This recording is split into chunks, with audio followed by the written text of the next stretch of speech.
Morning, everyone. I'd like to introduce our speakers today. George Papa-Markakis, who is the Managing Partner and Chief Investment Officer of North Asset Management, and Edward Yardeni, President and Chief Investment Strategist at Yardeni Research, Inc. Thanks very much for joining us. Ed, I'll start with you. You coined the term bond vigilantes in the early 80s. Why don't you tell us, do these people really exist now, and who are they? Is it a definable group?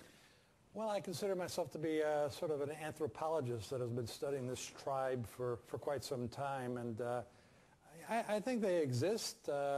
Sometimes they fall asleep for many years, and suddenly they wake up. Sometimes they're not actually that vigilant, and suddenly wake up and realize that they should have been, and then are shocked that they bought bonds that turned out to be much riskier than they ever imagined, and then expect politicians to bail them out and say, we want to be made whole.